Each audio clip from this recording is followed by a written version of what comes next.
and Donna. If you will, call the roll. Carol Broussard. Here. Myself, Michelle Broussard. She's absent and excused. Shannon. Here.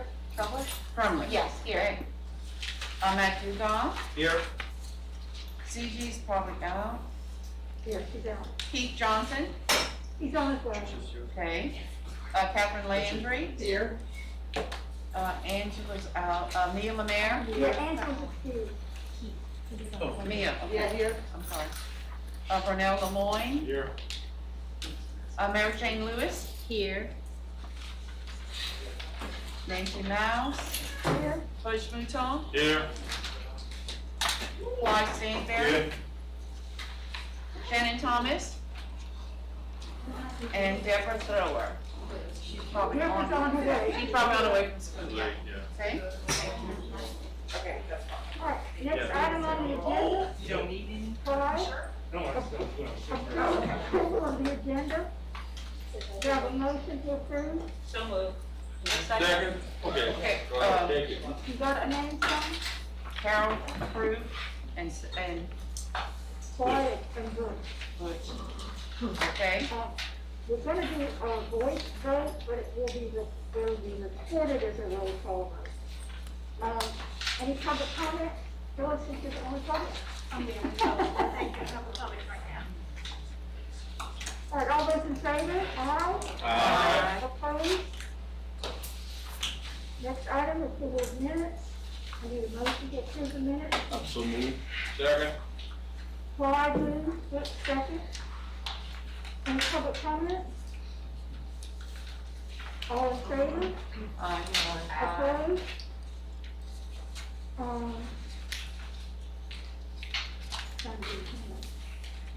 Next item, 2.4, discussion and/or action on the employee retiree insurance advisory committee bylaws. I'll turn it over to Katie. Well, first we need a motion. Motion to approve the bylaws. Here. Good. Second. Yeah. All right, I'll turn it over to Katie and Danielle. Thank you both so much for doing this. Well, as you know, the last time we had a set of bylaws that we submitted and staff submitted it to the attorney. Attorney sent it back and then Al and I worked to try to combine the two. I think these were sent to you earlier. If you have any questions, I'm not going to go through each because I know a lot of people need to leave. Does anybody have any questions or concerns or comments about what's in the bylaws?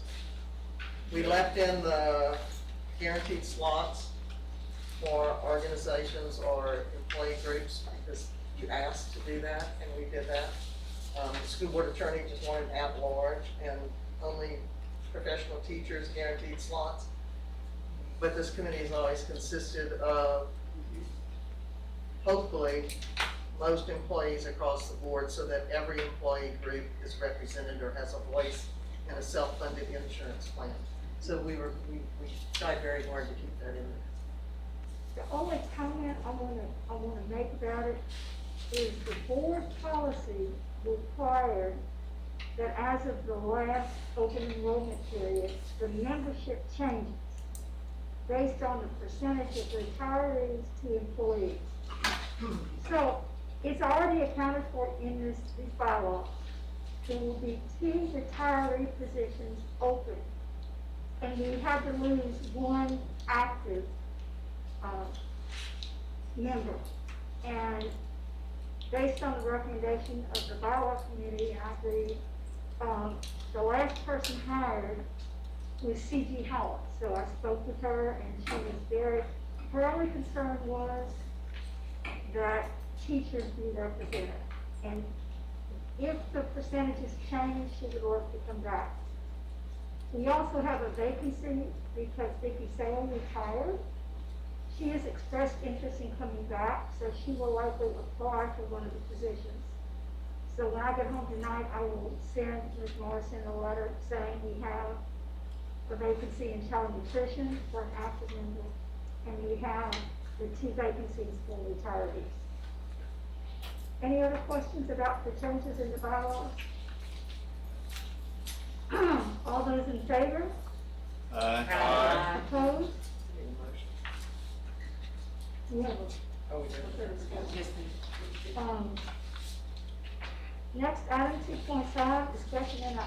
discussion regarding the proposed budget, fiscal year 2021-22 self-funded insurance.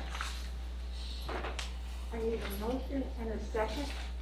And I guess the proper motion, one of our jobs is to make a recommendation to the board on budgets and budget revisions. So we need a motion before we have any discussion. Okay, I move that we discuss the budget, for year 2021 and 2022. The second. 30 seconds. All right, discussion. Trish has sent out, when she sent out the agenda, she sent out the budget. We know that we had a problem back in March because a budget revision was sent to the board that didn't come to the committee. And I've been trying to reconcile that budget revision with what finally happened. And the budget is not an easy thing to understand, I tell you. So I guess I'll turn it over to anyone who has questions. I do have some questions. Okay? In the original budget revision for 2021, that was sent to the board at the special board meeting on budget, I think March 3rd. And in there, we did ask for the budget in advance. The committee, I formally asked for it, and we didn't get it until it was posted publicly. So we really were not given a chance to meet and discuss the proposed budget or the proposed revision to the budget, even though board policy and our bylaws say that we're to review them and make recommendations to the board, and the board does whatever it wants with it. So I guess my questions were, from what I've read from board minutes, gone back and tried to do research, it's my understanding during the budget revision, it looks as though that there were some reclassifications of positions, is that correct? Yeah, ma'am, they weren't reclassifications. They were, reallocations, but I guess is a better way to say it. The board approved to hire 2.5 positions, money allocations to add to the insurance department, and that came from the general fund. But didn't you move a clerical assistant to a To a secretary? so we took the money there. So the money that was a clerical assistant, when she resigned, we did not fill that position. Okay, So her salary was removed from Fund 85 okay, and moved into the general fund, and then turned from a clerk one to a secretary one through fund source. Okay. So her entire clerk salary was removed from Fund 85 okay, and put as a secretary one into general. all right. And your account coordinator became an account clerk, Account clerk became we hired another account clerk. but that was, That was a different position. That was brand new. okay, The other generalist was his general, Tamara's position. It was paid half out of Fund 85, and it was paid half, she was half worked for insurance, and she half worked for employee services. okay. And we moved her completely to 100% insurance. So those 2.5 positions are paid from general fund now. And that generalist ended up with like almost a $10,000 increase in salary. It's $9,493. We did not change her pay grade. We didn't change, she was never reclassified, we didn't change her pay grade or anything there. So her But what salary happened- remains the same. Yes, But the proposal was to raise. no ma'am, the proposal that went up to the board when we asked for those positions always stayed, generalist and account clerk. Ms. Lava, Say that again, Ms. Carter, account I'm clerk sorry. was brand new, secretary replaced the clerk. Right. And then Tamara became, what was her title, just turned to, We have not updated the job description with regard to her title. She's still an employee. but her pay grades did not stay the same. It stayed the same. It It did not stayed the increase. same. It's still, half is still general fund, half is still Fund 85. So nothing has changed with regard to salary. And I know that the original proposal from staff to the board was that it come out of Fund 85, Correct. the insurance money. Right. And this committee never saw that. You know, not that we can I mean, we can make recommendations to the board, that's why we're here. But we were prohibited from seeing that and the proposed budget. Now, we have the proposed budget tonight, but I guess my concern, and I understand the board decided to take, at least for the remainder of this year, to take it out of general fund, is that correct, Trish? No, ma'am, not just this year, but continuing, so. That was my next question. Yes. So part of those salaries will come out of 85 and part will come out of general fund. Only, It depends on the position, but yes, ma'am. I have 3 positions that are under Fund 85, and 3 that are not. 3 that are not, yes, ma'am. And What those, is- what- I'm I'm sorry, go ahead. What is the total number, I understand it's in the general fund, what is the total amount of salary increases? There wasn't any salary Or the decrease. increase.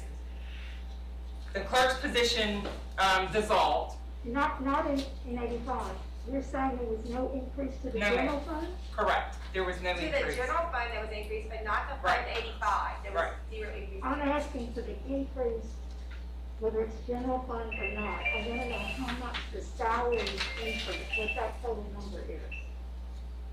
There were no salary increases. Are you asking about positions?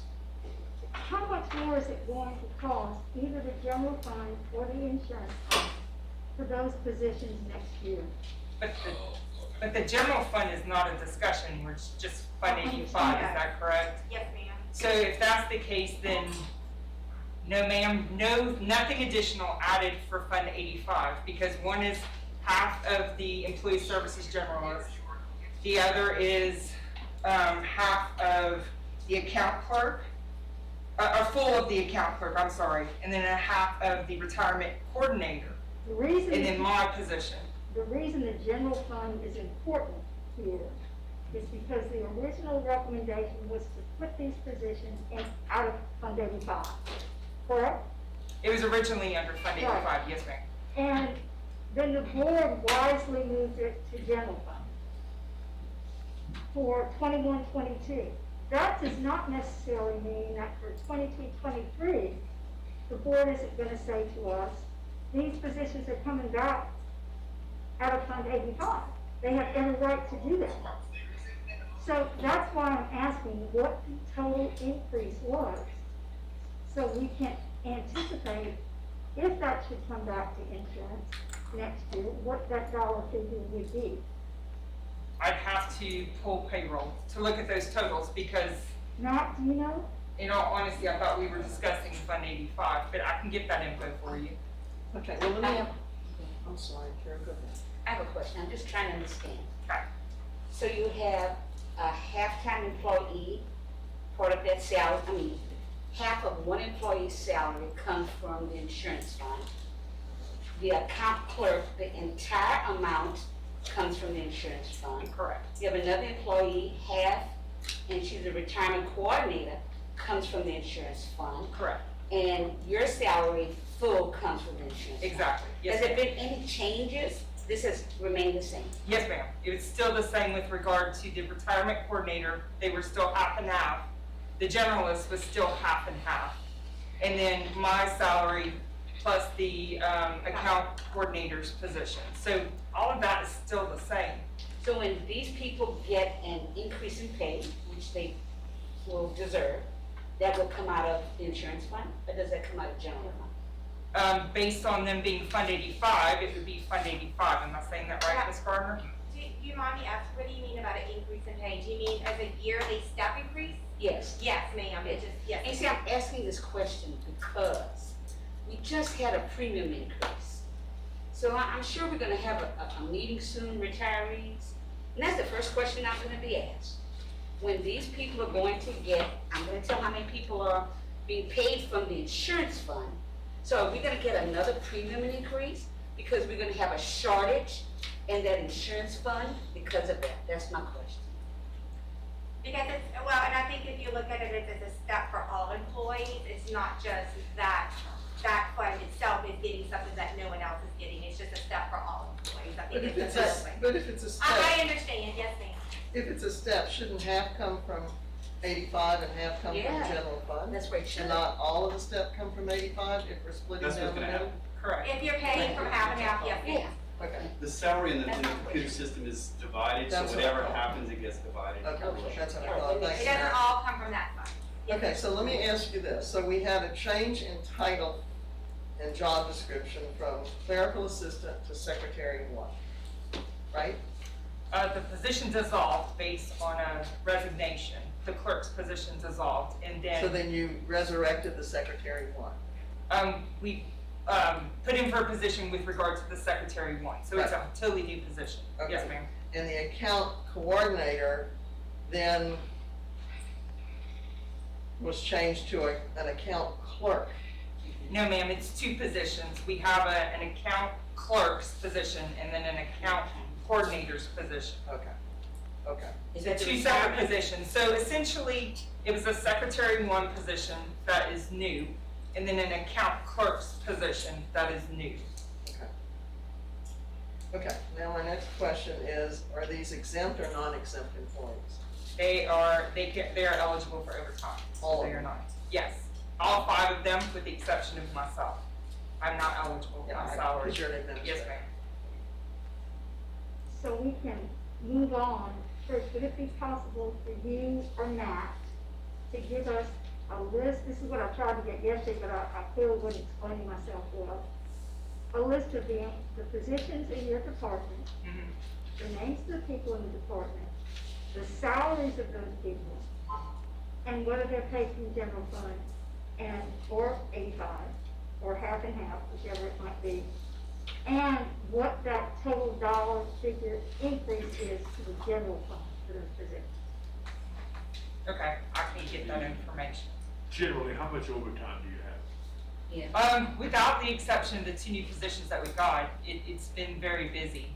We recently added them probably a good month ago. We're running at around 19,000 right now, if I'm stating that correctly. I'll do a double check with regard to overtime.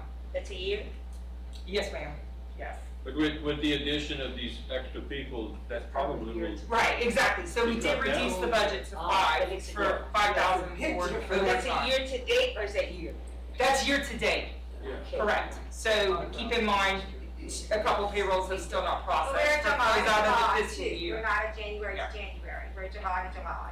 Exactly, I so, do have a request. In the future, can we follow board policy and present any proposed budgets or budget revisions to this committee, just so we can see it and know what's going on, and make recommendations to the board? The board can accept it or reject it, that's certainly their prerogative. We would never want to make that determination, but because it's self-funded, and board policy states that you'd come to this committee, could we please follow board policy? All right, anything else with respect to budget? In that respect, what creates the problem? Why don't they come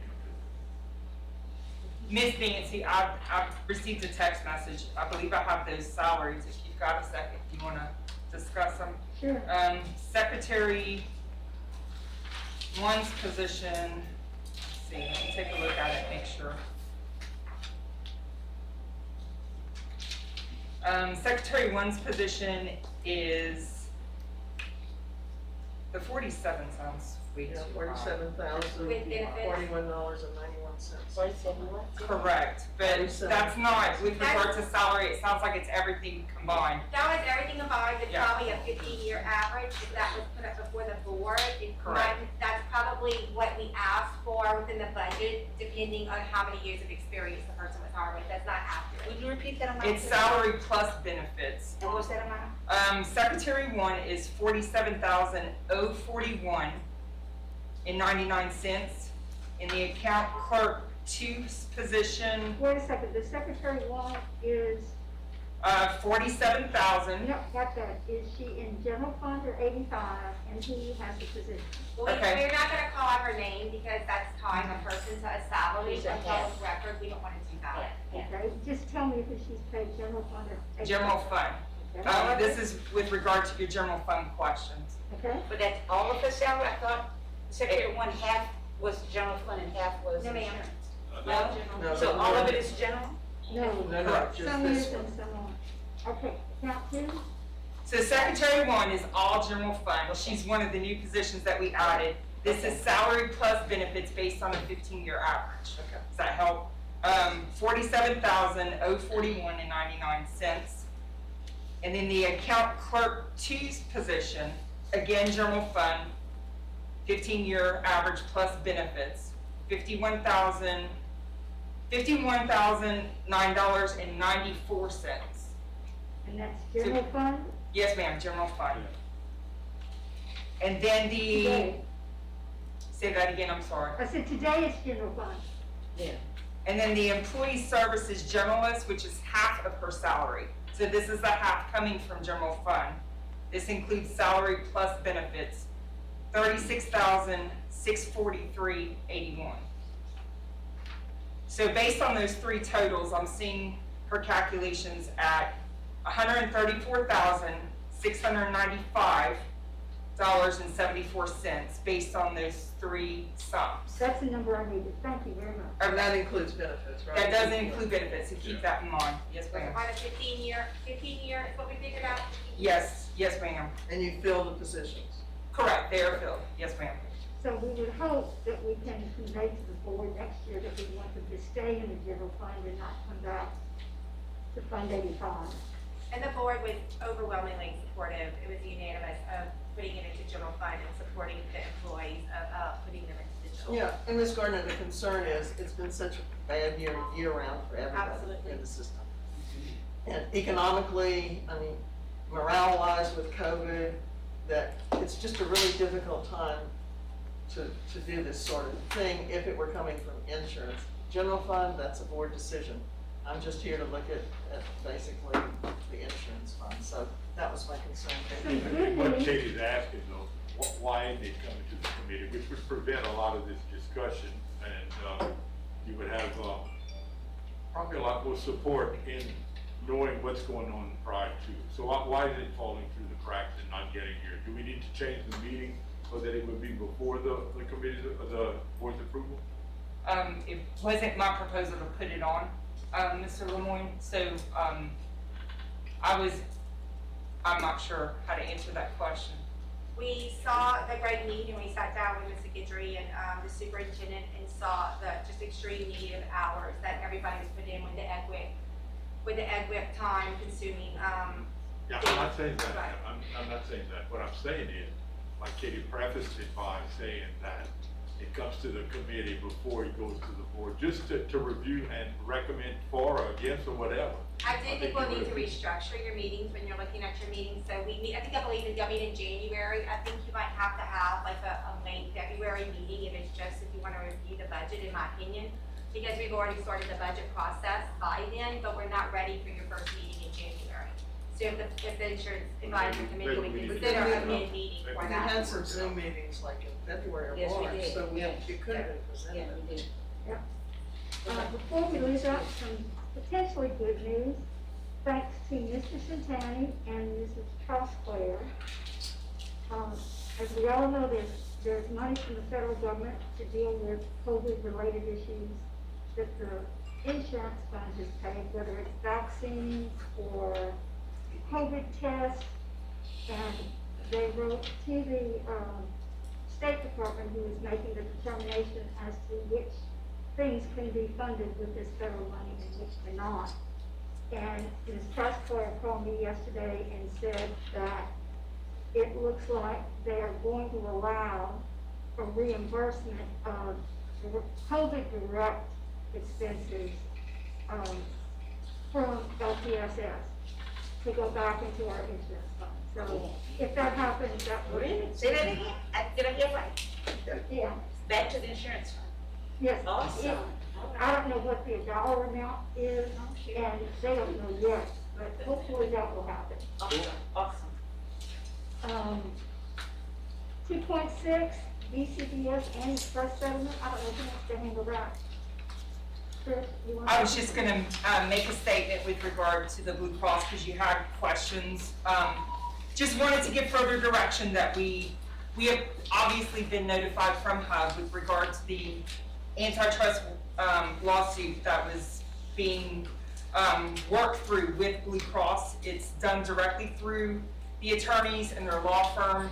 And I know that you had followed up with me and asked why members were getting communications. We weren't aware that individual members were going to be receiving communications after we started receiving phone calls and everything too with regard to the postcards and emails.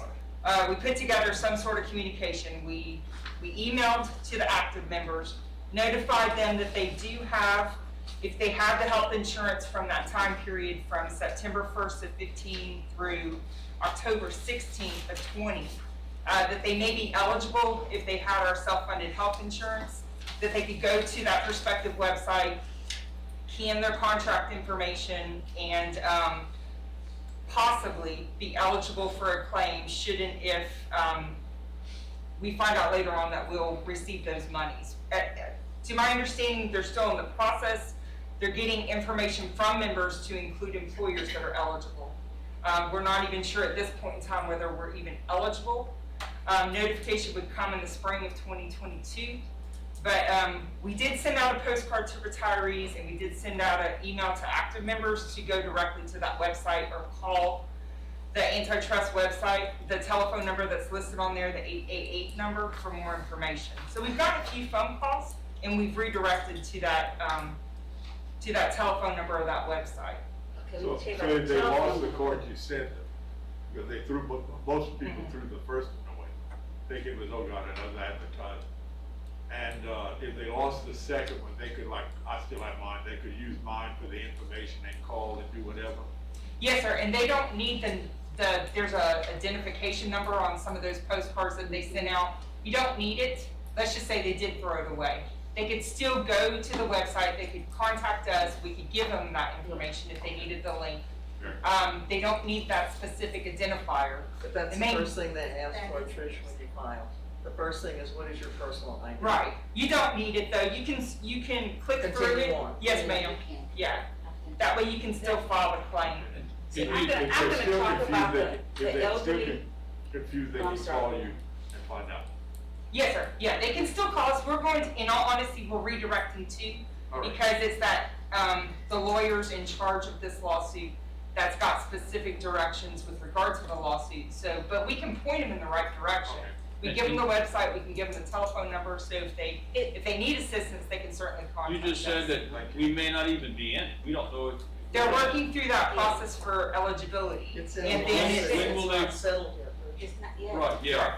When will we know? Do we have any idea? That's Spring, am I Next saying spring that right? 2022? Yeah. Yeah, I think 2022. I think you have until November, Right. Right. to November file, 5th. to file your claim, but I wanna make note, because with a lot of my groups, if someone was insured under not only this plan, but a different Blue Cross plan, whether group, individual, they could get more than one card. Yeah. Okay. And also, you could be getting cards that are not coming from Blue Cross. These cards could be coming from attorney's office trying to solicit you as a client, so it can get confusing, so if they have questions, definitely, she has the right contact information, website, phone number, Right. the And appropriate. dependents do not get cards, it's only the policyholder. Yes. Policy. Yes, When I went exactly. online, that's I what did it that, said. yeah. Based on the dates that are listed. Right. For our self-funded insurance, that is correct. It's those specific dates, but Brooke is correct. We actually have an employee in our department that actually worked at a different employer. She got 2 notifications because she was under Blue Cross in both instances.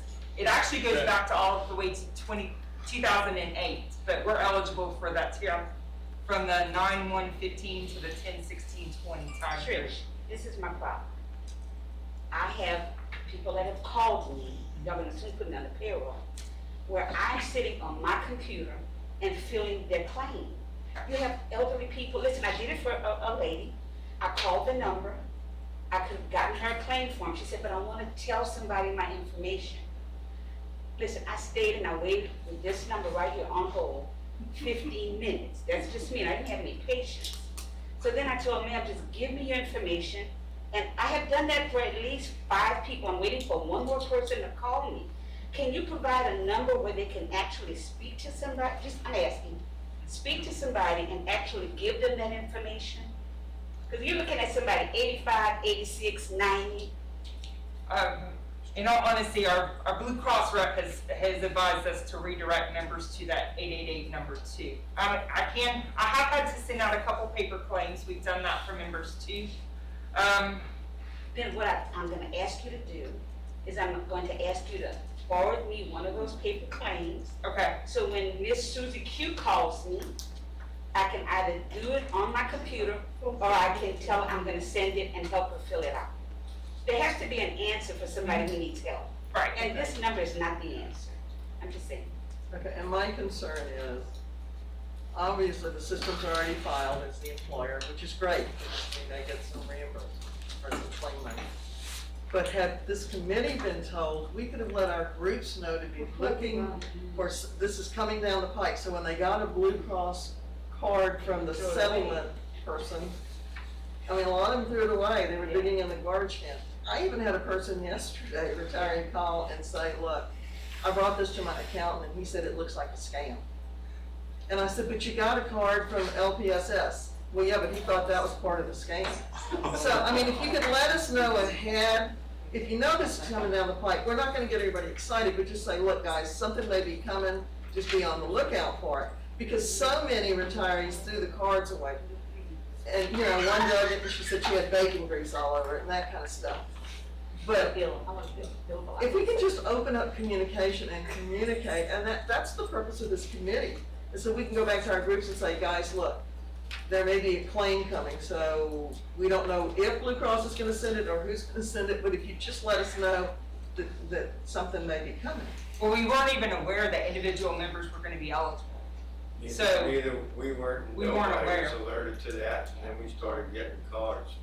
We've expressed the same concern. Okay. But we weren't informed that the employers were filing claims. I mean, as a committee, shouldn't we have, it would affect the budget board policy. So, I mean, just to mention, guys, look, this is in the works. It may happen, it may not happen. It's just information. Just open up communication and information. I think we need to maybe add it, it's not gonna be thousands of dollars. No, it's not. 50 cents, 50 cents. I realize that. But just so we don't have all this confusion, because I think all of us were getting calls, it's like, let's get the postcard. Yeah, that's exactly right. Okay. Anything else on That was my BCPS concern. any trust? Okay. And if I'm not mistaken, when you all were informing the board for several months before you all filed, correctly? We knew that the settlement, we were aware that it was coming, and we had hub pieces that we shared with the insurance department, but at that time, we had no idea that they would send out individual notifications. That hit us like a ton of bricks. But we knew that this discussion and the settlement was coming out. And I think what Katie is saying is even though we didn't know we would be informed, it would be a good idea to let us know. Just so we would have the information as the insurance. I think that was the point it was making. All right, Hub, Lynn's report takes a long time. 2 people I know have got to Lynn. Before that, Lynn, could you give us the next meeting date, which is taking the agenda out of order with no one objects? So that people report, and they'll still be here for about 20 minutes, but I want to make sure they leave with the meeting notice. I'm sorry, I didn't hear you. Do you have the next meeting date for this committee? Well, Trish mentioned something about August the 17th. Is that already a hard date? The reason why I asked HUD to try and mark their calendar is we do have Dean and Dental under voluntary benefits that will be expiring at the end of the year. And we need to have several of the carriers come and discuss the options with you so that you guys can make a decision with regard to open enrollment. So I had spoken with EBI. EBI had noted that the earliest he could have bids and proposals and information together for you would be around the 17th of August. We also discussed the information with regard to how much data would HUB have so that he could present your quarterly report. And we had determined June, we would definitely have all of June data. We could probably give projections based on July. Am I saying that correct? So you could get at least firm June data and possibly projections. So if we look at the 8/17 date, Is that worked for is that a voluntary. Yes. Ma'am, Tuesday? That is a Tuesday? Yes. it is a Closest after Tuesday, the yes opening ma'am. of school, Trish. It would be the third But the Tuesday. the students open up on the 12th, the students report to school on the 12th. It's the Okay, first, so- it's the Tuesday. Yeah, So it'd be the we'll be in Tuesday second. night, yes Okay. ma'am, everybody Okay, I knows just how wanted we to make work. sure it wasn't that week. No, ma'am, thank Okay. you. Is everyone agreeable to August the 17th at Yes. 5:30? Yes. Okay, Yeah. thank you. And now 2.7, Herb, Mr. Fontaine. Well, we need a motion first to discuss, and we skipped that a while ago. A motion Do we to need a discuss motion Herb. to discuss, don't we have to do that for each one? That's what we've been doing. We've never done that before, but we can if your I'll preference make that motion to. Well, I'll second it, okay? Right. Why does our motion have?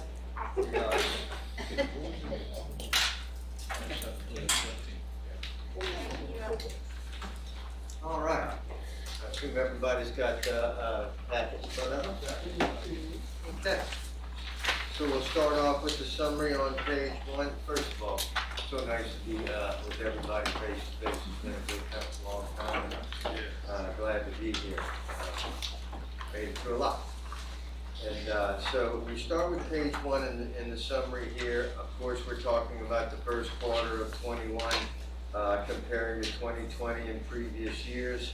You can see that our total claims picture, we are at $13,223,413. You know, we're talking about a quarter. Obviously, we're doing pretty well because if you multiplied that by 4, we would certainly be at 53,348,000 from the prior year. Just above that with participation, we're up about 1.3% participation-wise. Most of that is on the single side, so we're doing well there. Our net claims picture, we've got $1.5 million of plan reimbursements, drug subsidy drug subsidies at $330,000. So our net claims picture is $11,375,000. Our fixed cost at $985,352. Our Humana premium at $152,000 for a total quarterly plan cost of $12,512,611. That computes on a per employee month basis at $723, which is a 3.6% reduction from the previous year. So obviously, we're doing okay right now. Our funding, if you remember, we had an increase of 3%. Our funding is at $12,777,000. That on a per employee per month basis, that represents about a 1.8% increase in funding. So we've come down on our costs about 3.5%. We were supposed to go up on our funding by 3%. The reason we haven't is because we've got a little more singles than families demographically, but more importantly, we had a pretty good, and you'll see it throughout the reporting on some other slides here, or pages, that we had a pretty good migration to the high deductible health plan. So that's, albeit we might get a little less funding, obviously that migration to the high deductible health plan has some savings in it, and we'll give you reporting on that. William, how much have we lost, let's say, it was $1 million a year or so ago? Do you have a total amount in the last 2 years? I have the, all 3 plans separated out claims-wise here that we'll go over in just a couple of pages. The second page gives us more of an apples-to-apples look because once again, we're comparing to a full 12 months and we're looking at 1 quarter. So when we measure it on a per employee per month basis, it gives us a much better measurement. Once again, participation count up at 1.3%. Our medical claims, you can see that we went from 501 to 507. That's only a 1.2% increase on our medical during this first quarter. And remember, the medical paid in the first quarter, the majority of it was incurred in the prior year. Okay? So we're talking about some pretty high claims months in the rear of the year because people have met their deductibles, out of pockets, that kind of thing. So the 1.2 is even more favorable than we would suspect it to be. The prescription drug claims paid number is down some 7.4%. Folks, I can't tell you how important that number is. We've seen prescription drugs in just a short time that I've had the pleasure of representing it. We've seen it go from what, 20% of your total cost picture to over 30% in a short period of time, and we know that's a product of high-cost medications, mostly around the anti-inflammatories, diabetes, chemotherapy, and blood thinners, those 4 categories. And we'll have more detail on that, but a 7.4% reduction is purely the product of the contractual changes that we've made, all of that type of thing. You're gonna see some bullets down here. You know, when we talk about the medical increasing 1.2%, due to overall utilization. Outpatient increased 8.3, professional services 7.2. But when we look at this category of 2,000 to 10,000, 20,000 to 100,000, that's where our differences basically were. So it's not that we're being bombarded with high cost claimants. We just had some activity in those areas. And you would suspect that because if we think back historically here, we had a stay-at-home law, okay? Then you're gonna have some pent-up demand. You know, so, you know, things like premature babies and end-stage renal disease and chemotherapy that drive the majority of the claims in the plan. That doesn't stop through a pandemic, but what does is gonna be a lot of your circulatory procedures, a lot of your orthopedic procedures. And so what we saw in that last quarter of last year was some pent-up demand and some high cost claims trickling into this year. But in the last several weeks, we've seen kind of a downturn of claims runs that were $600,000-$700,000 a week. This week we were under $500,000, so it looks like it's trending down some. And that's my optimistic thought process to that, because we're watching it like a hawk. We could get some large claimants hit our plan and numbers turn around on us. But right now, we seem to be doing pretty good in those areas. So total claims down some 2.1%. Plan reimbursements are up 5.7%.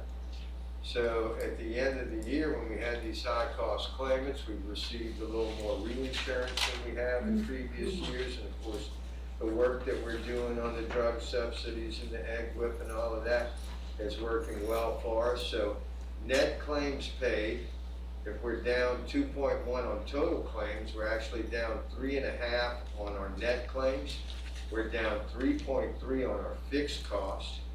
That's a real good number, because most folks' fixed costs probably went up double digit last year with the cost of reinsurance and administrative fees.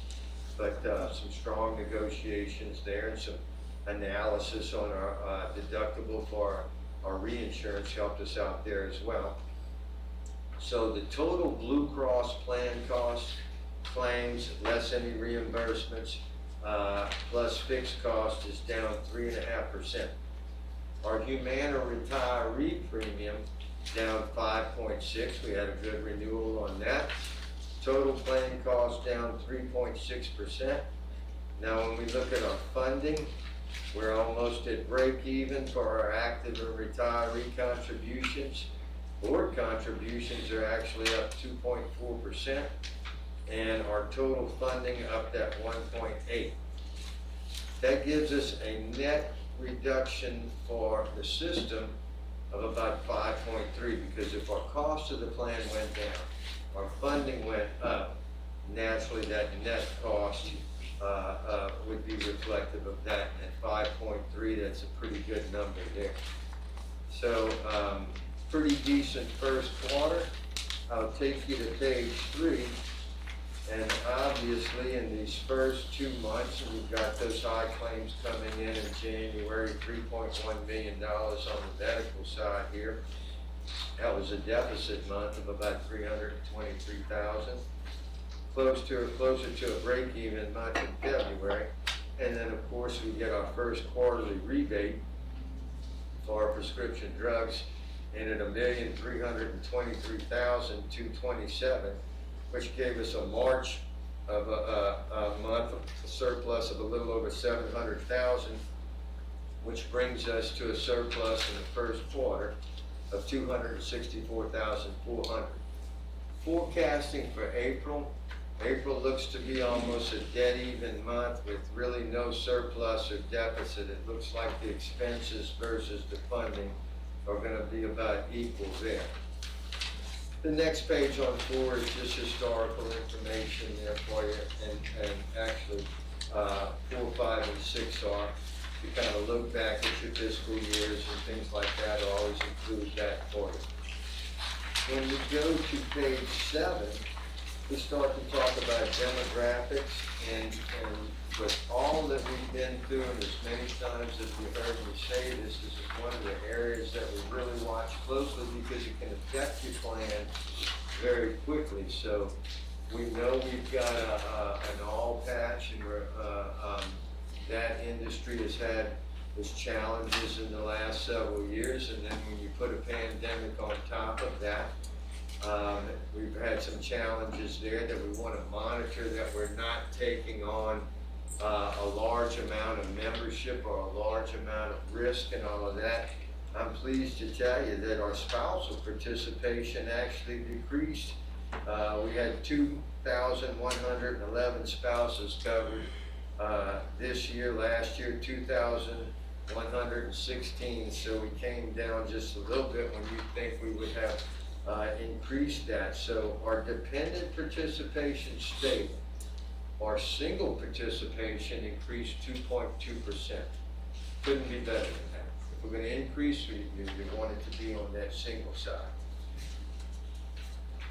This is kind of what you were referring to, Ms. Nancy, part of it, and I'm going to have some additional information on this.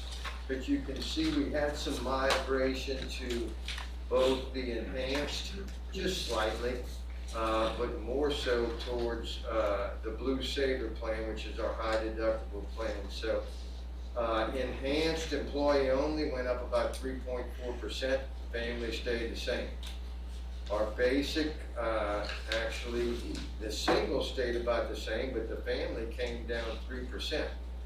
Blue Saver, up 7% on the single, 6.8 on the family. So you got 80 employees go over to Blue Saver. That's going to bode well for us. To kind of put the rest of that puzzle together, I'm going to skip you a couple of pages here so we can look at this on a financial basis. Let's go to page 13 if we could. And you're going to see basically this means a lot to us. The enrollment tells us things. The enrollment tells us that your plan is affordable when you have people moving from basic or Blue Saver to the enhanced plan.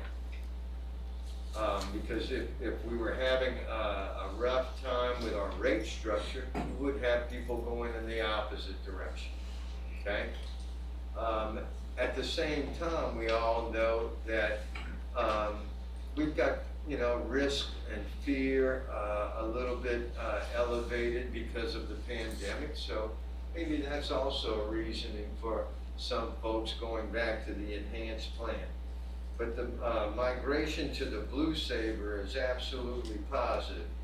I'll take you to the 3 bullets down at the bottom here because they really sum this report up very well. Your enhanced plan right now has 15% of your participation, 22% of the claims. So it's not funding itself. Your basic plan has 62% of the participation, 66.4% of the claims. Closer to breaking even, but not there. Your Blue Saver plan has grown to 22% of the participation, but it's only got 11.3% of the claims.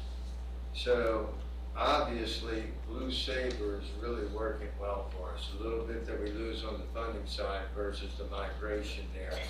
Anything that we want to do to promote that plan is obviously going to be good for us. You know, if you're healthy and one who is going to be energetic enough to be a consumer of healthcare, you know, look where you can get that medication on the lowest cost basis. Talk to your doctor about lower cost alternatives, those types of things. Well, Shop. you would expect someone on Blue Sabre to have fewer claims. That's just the nature of Blue Sabre. I mean, I would they're expect healthier. You would expect the Blue Sabre claims to be lower. Absolutely, because you think about the My question- demographic, Miss Nancy, that would really be interested in that plan. You know, you gotta be healthy, you know, you would think that, or you gotta do the math and say, okay, my premium versus the claim, even if it's catastrophic. So the folks that really don't fit that plan are your everyday, pretty moderate to heavy utilizer.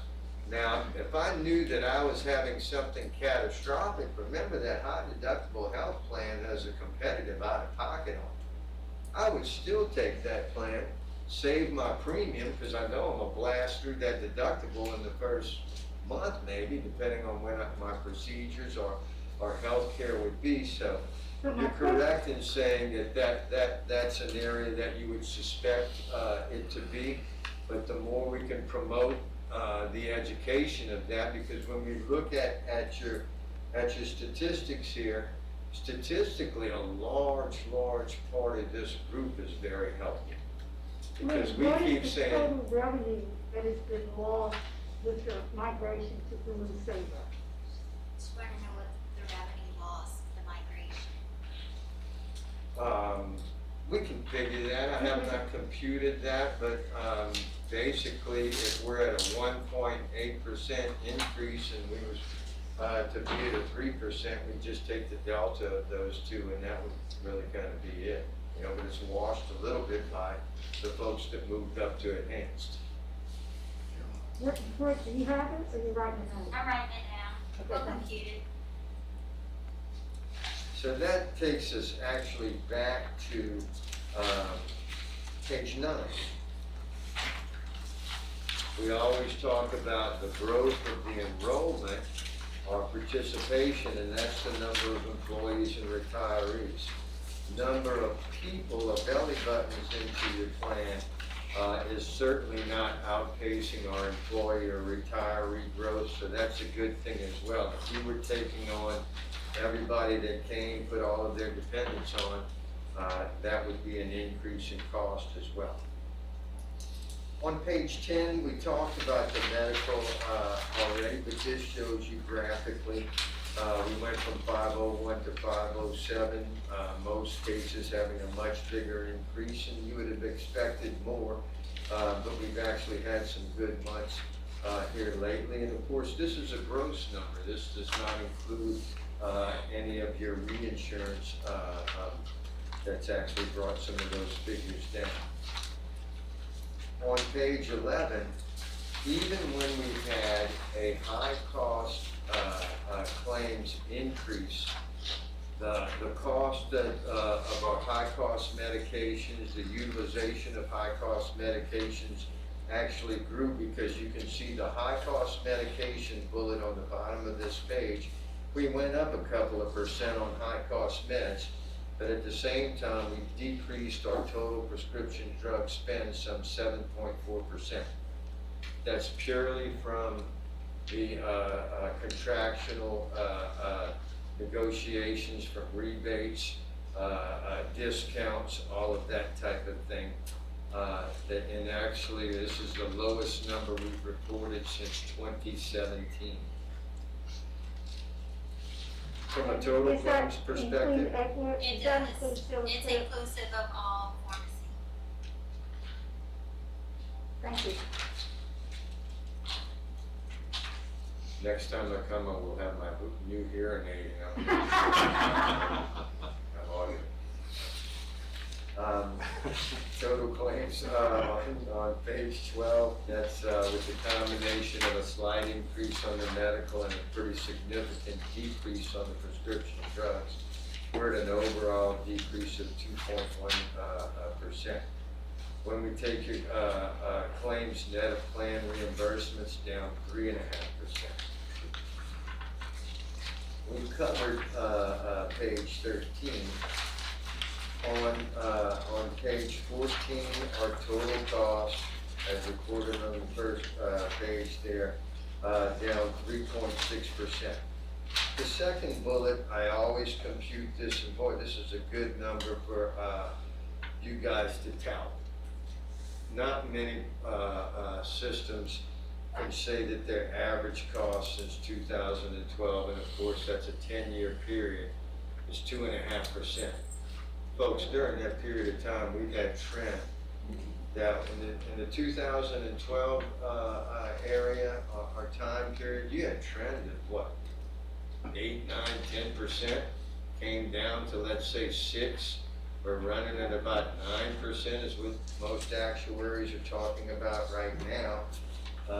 And you've been able to hold your cost to 2.5% increase on an annual basis here. That's been on. Claims by type of service, inpatient hospitalization down some 11.5%. We would expect that. Post-pandemic type of thing. Outpatient, of course, is going to be increased. Professional also increased there some 7.2%. None of these percentage points really staggering or anything like that. No real surprises there. When you turn the page and we start to see what it's all about, and we go back and we look at circulatory, musculoskeletal, and injury and poisoning usually being 1, 2, 3, and then 2018 here came just a rash of cancer and filtered into 19 and 20.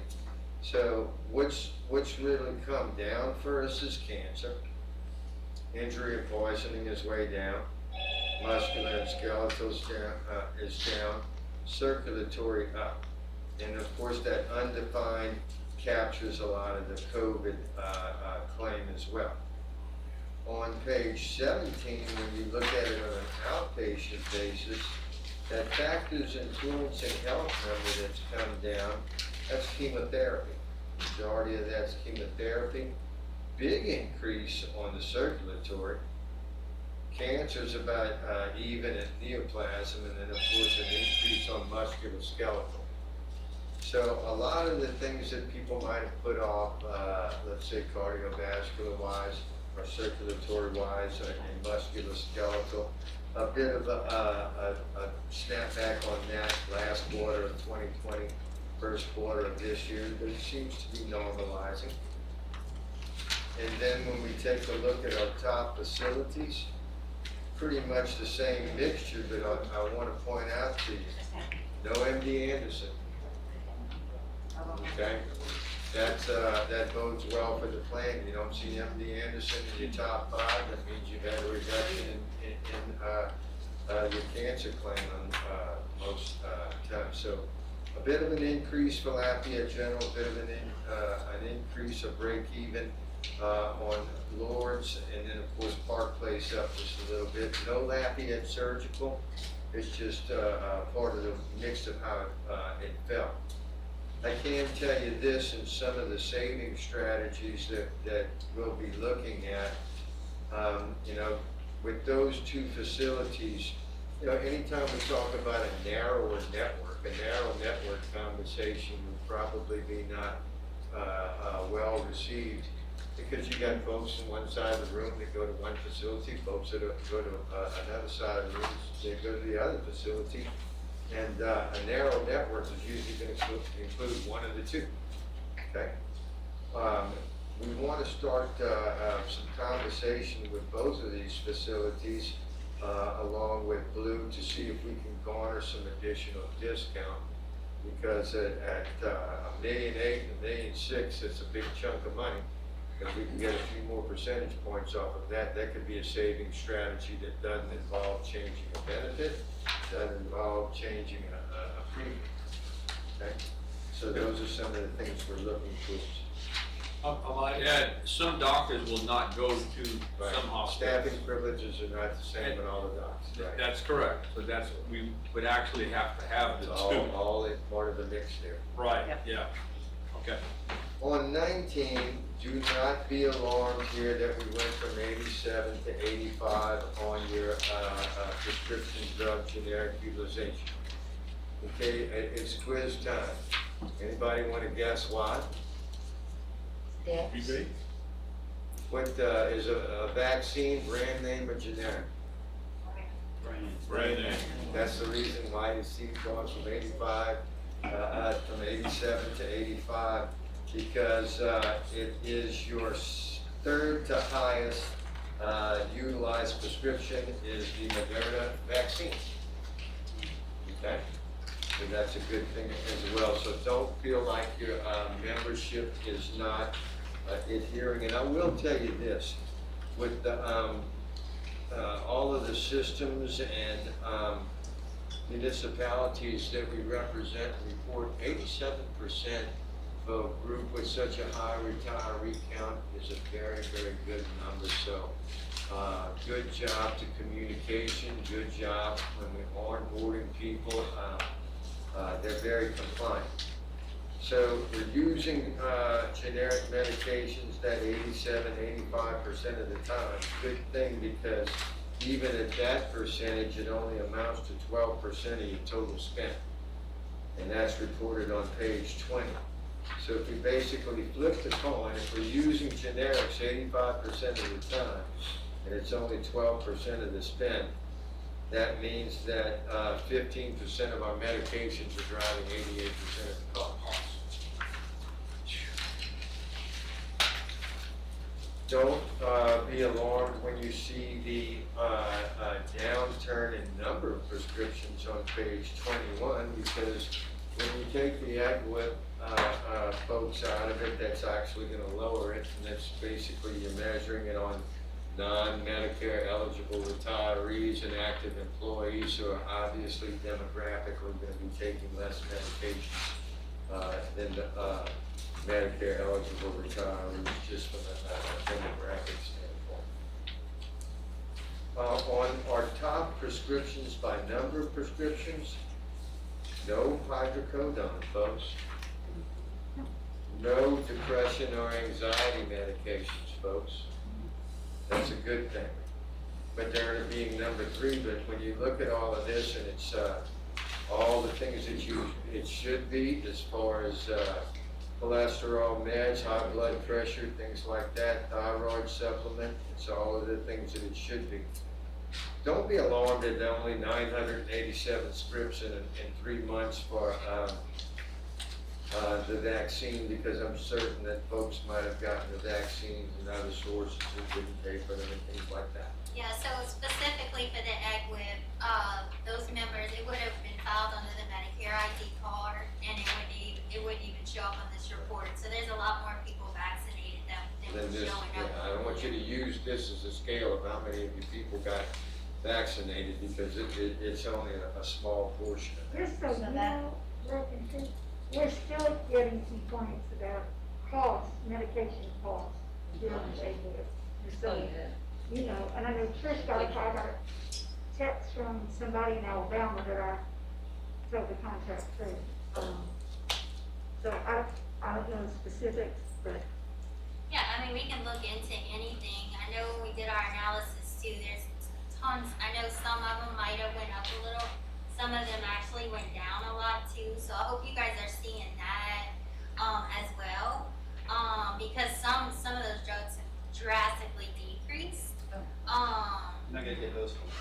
No, I know, but we'll definitely look into any issues. I mean, we're on it. So. And the maximum out of pocket, if a prescription is denied, your appeal is denied, and you have to pay full price out of pocket. So Silver Scripts, AgWip isn't paying for that. You're paying 100%. Does that count in your maximum out of No. pocket? Yeah. It has to be a covered medication and approved, by the contract. So if you go through a prior authorization and it is approved, it will. But anything that's denied is not. Right, thank you. So the Pfizer vaccine, so we had less than 600 Pfizer vaccines, it's just not showing up. Or J&J. So Joseph, so Pfizer, That's your top 10. Okay. right, Moderna, because of the storage capability of Moderna, it can be stored at a 32 in a regular freezer, where Pfizer has to be in a hospital grade storage at a negative 37. When Lillard's came onto our campus and administered 200 Pfizer, that was because Lillard's could store it. So that's why Moderna is higher than you're gonna have Pfizer, is because of Walmart cannot store Pfizer to administer it. So that's why Moderna would be higher at this time. Does it count when they receive three, because it's commodity and they were giving three shots to the teachers, is that included on Yeah, their when shot? you're up That's to not, No, that's not. So when they said free, but they made you show your insurance card, you got billed? Yes, Just the yes, sir. administration cost of the vaccine. The vaccine is free, but the federal government's paying for it. But it's like a $22 to $23 administration charge. That's what the federal government is. Per shot, Per shot. So how do you get so high if it's only $22? because it's per shot, so you need 2 shots with Pfizer. So when you double it, it's $46 per person. That would be getting that shot. So if you administered Oh, I'm sorry, total 900 numbers, of which those is not times the dollars. 46. Yeah, that's how many. I'm sorry. Yeah, it's not gonna fall in your top 10, Yeah, definitely. it's total number, it's not dollars, so that's only 20% of dollars a pop. Because I was wondering, with the federal government spending so much money, why are we paying for these shots? But, so we're paying the administrator $22, not what the government already paid for to manufacture this. Thank you for the clarification. It depended where you got your shot to. Sometimes the Hyman Center did not require your insurance card, and sometimes they did. Private businesses did require it. It just kind of depended where you received your shot. Right. I guess I was a little surprised when they asked that, because Yeah. I'm like, well, didn't the government pay for this? Why do you want my insurance? They paid for the vaccine itself. Yeah. I'm okay. On page 23, these are your top 10 drugs by dollar amount or by cost there.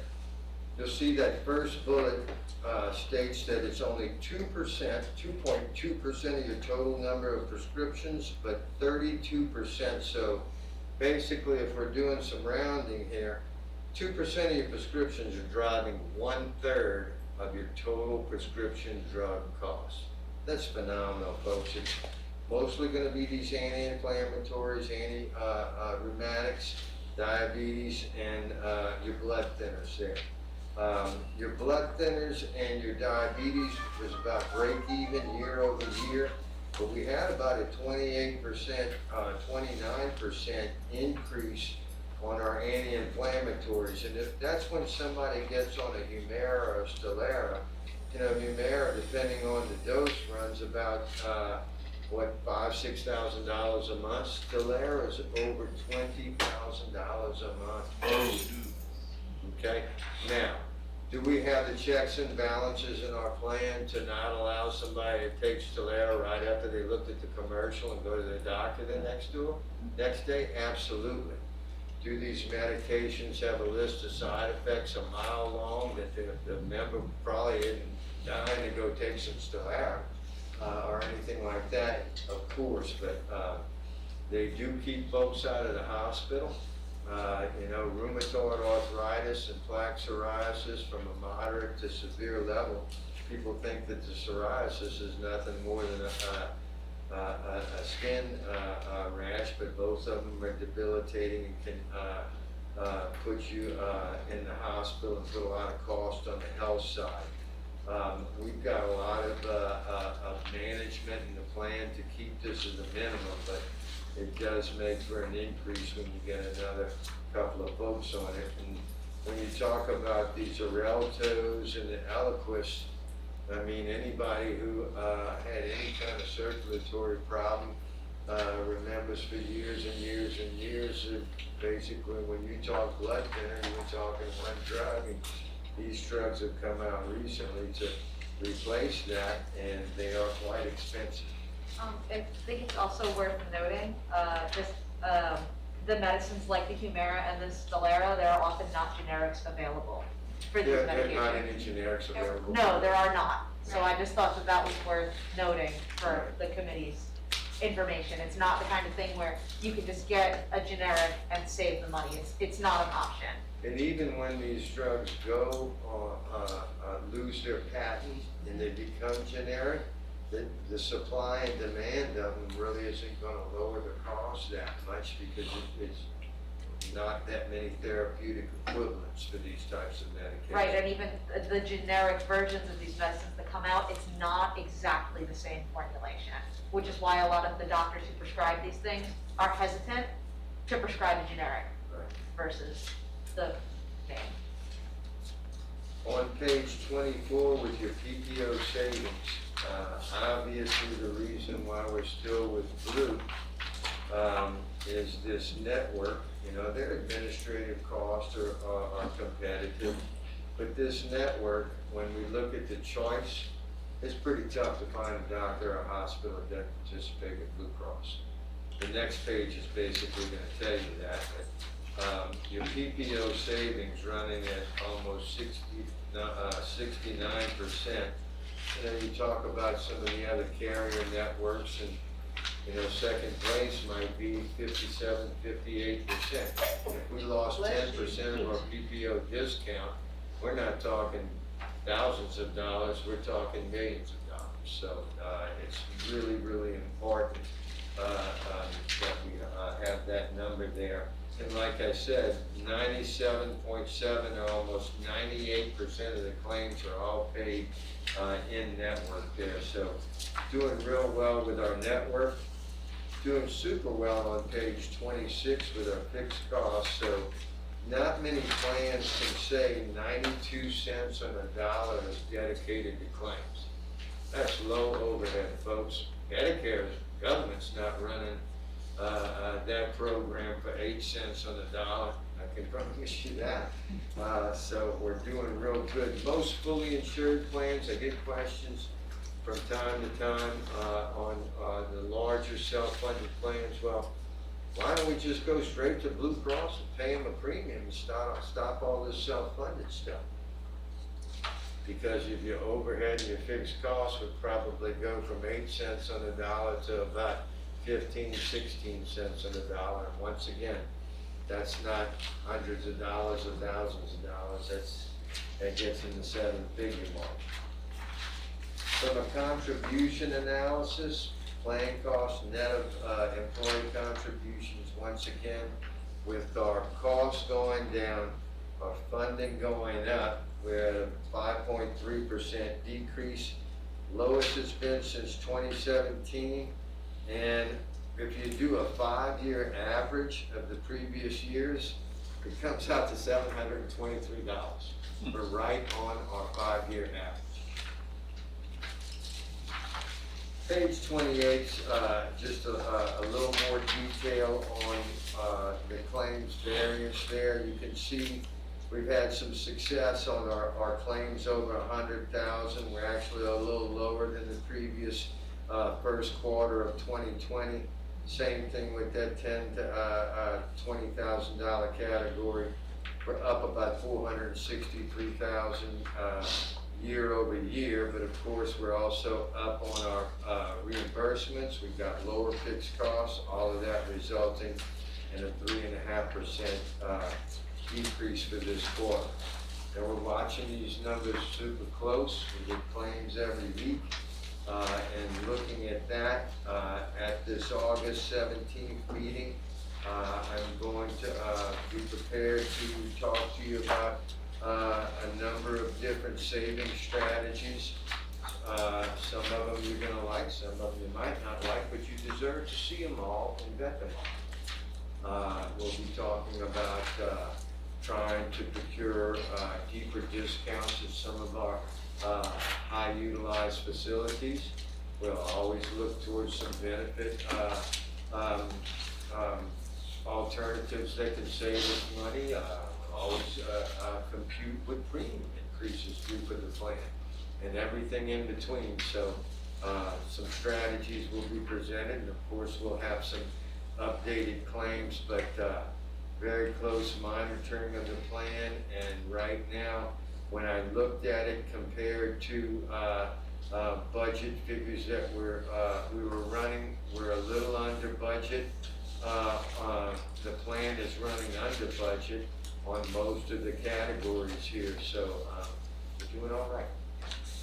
Okay, there's a motion, thank you, Mr. Fontaine, there's a motion on the floor to accept the report. Any public comment? I think that's public, right? I'm so moved. We got the motion, Brunel, we just need a vote. All those in favor?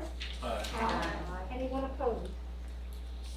Thank you. Next item, 2.8, Ms. LaBelle, review of contracts and services. Ms. Nancy, I can give you that. Do you want the unaudited fund balance too? You had asked for that too. Yes, I did. And the reason I asked her to give us an audited fund balance at each meeting is because Billy Gidley said at one of the budget hearings that he is more comfortable with the fund balance up around 8 or 10. We're at 3.7, even with our premium increases and service revenue. So hopefully, if we get it at every meeting, we become more aware of what our needs are and what our goals are. Okay, Chris? So the audited fund balance as of 6/30/2020 was $3,672,908. Based on the claims that have come through, the expenses, in addition to our administrative costs, that's right at $1,502,263, which brings our unaudited fund balance as of 3/31 to $2,170,645 is the approximate number, based on the calculations and the figures that we have from HUB and the accountant. Thank you very much. You're welcome. With regard to your contracts, Ms. Nancy, the only one that renewed during the time period from last we met is the HUB contract.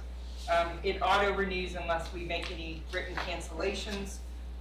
We're reviewing the contracts that are coming up with regard to the EAP. Mass Mutual is just an ongoing auto renewal. And Regenix, all these are coming up in June, and we're reviewing those contracts to see if they were successful so that we can evaluate them. Okay. And the only thing I know of services, we need to thank Carol Broussard and Trish. At our last meeting, there was a discussion of finding a way to allow retirees without computers to participate in the wellness program. And thanks to their efforts, that's going to happen this year. So all of our retirees, whether they have access to computers or don't, will be able to participate in the wellness program. And thanks to Blue Cross. Yes, ma'am, we'll make that happen. I have a question. Sure, Jen. So, I'm looking at the contract terms that are set, and it looks like there are 1, 2, 3, 4 that are set to expire before our next meeting in August. Would it be possible for the committee to get some kind of information about what your department's analysis is of those contracts? Yes, I mean, I can provide that information. We've, I know HUB has been getting information as well as me with regard to the Regenix. Mass Mutual, it's just an ongoing participation throughout our members and the offerings that we have for them with regard to the 403B. And then the EAP, I can give you calculations and assessment with regard to how members are using it. I do know utilization under the EAP has gotten, members have been using it a lot more over the last few months, which is great, because we pay for the service no matter what, whether they utilize it or not. So we want to encourage that they use it. Right. So utilization is definitely up, which is great. Over the national level for our EAP services. I'm sorry, can you repeat that? Sure, our EAP services is over the national level. Oh, great. So Excellent. we pushed out a lot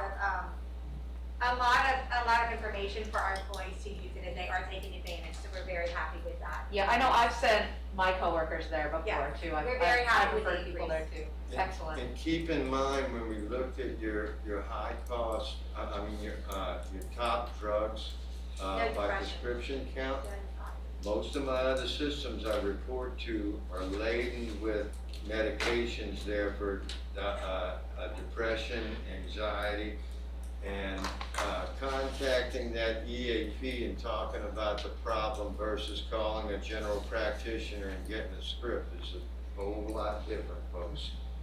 You know, So we have I would additional promote access. that EAP with your constituents all day long. It's a very, very effective benefit. I have a concern about the Regenix contract. I don't know if now is an appropriate time to bring that up. Sure. Yeah, okay. So the doctor in Lafayette who offers the Regenix procedure, Dr. Bond, he no longer accepts any insurance. He has stopped accepting insurance, period. And so I'm hesitant to send our people to him when he does not accept our insurance. He's not accepting He is no longer insurance from taking other insurance. plans. He does accept ours. That has not Contractual.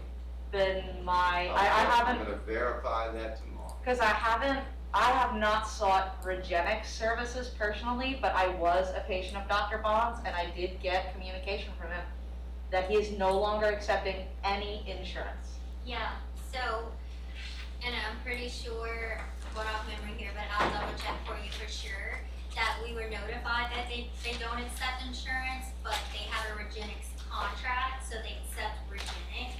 When a member goes there, they basically file the claim with Regenix. Regenix processes the claim in-house, then sends it to Blue Cross to process on behalf of you as an insured member with Blue Cross, if that makes sense.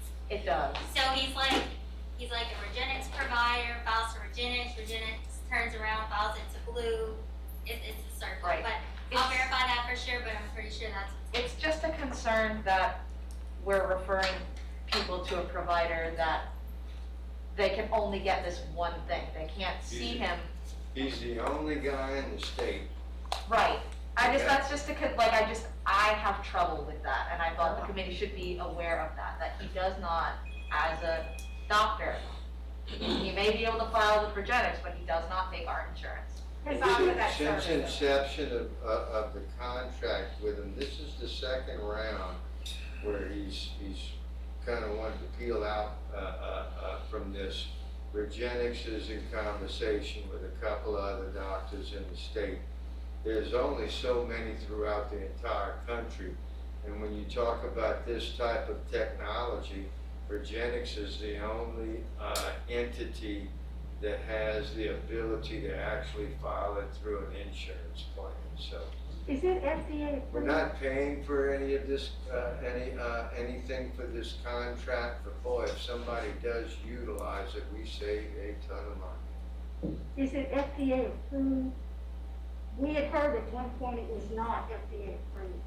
The It's procedure. not necessarily that it's FDA approved, it's totally non-invasive. It's basically taking your own placebo and injecting it into, injecting it into the area that's troubled, and you walk out with a Band-Aid, and you're not put under, and it's a fraction of the cost. If it works. It's got a 65 to 70% success ratio. When I Google Regenix, I get FDA warnings about stem cell therapies, about fraudulent stem cell therapies. Now, this is just from a Google search right now, but I just think it's worth, I see it. we have a doctor who doesn't accept our insurance and a procedure that's not necessarily, it's unclear about. You said you had somebody that had gone, have they had, like? They did not go for Regenix, no. Okay. They did not go for Regenix, but the doctor was my GP and was several other people's GP, and now. He's probably just doing Regenix because he's the only one in the state. I'm assuming he's getting people driving here from everywhere. Probably he's decided to just do that. So I wouldn't hold that against him so much as a business. I don't know, because it's a regular doctor's office. It's not like a Regenix office, it's a regular doctor's office. They're, I don't know. I just thought that everybody should be have we aware. seen- I mean, I don't know anybody who did it, We have someone in central office who's done it. and it's been successful. I've got a coworker of mine that had a labrum tear in his shoulder repaired versus my son at the same time. My son got a brace and slept in an easy chair for 6 weeks. He had to go through physical therapy in a good amount of pain. This gentleman went and had the procedure, walked out with a Band-Aid, a week and a half of physical therapy, and the results of the two are about the same. The only thing is just the gentleman that had the Virginics procedure doesn't have a bunch of screws and metal in his shoulder, and the son does. Do I have a motion to adjourn if there's nothing else? I'll make it. Clyde makes a motion to adjourn. Matt seconds it, and we'll see everyone August 7th. August 17th. Thank you all for coming. Thank you. Good seeing everybody.